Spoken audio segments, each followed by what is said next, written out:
Lengo ilikuwa kuwapa kuwachangia na wale mashabiki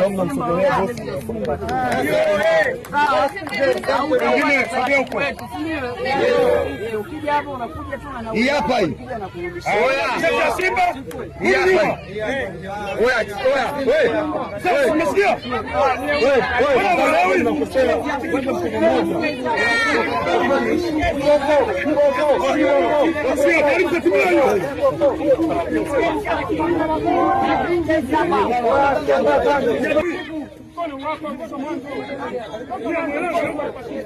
Kukatisha kinyama kwenye mwanangu.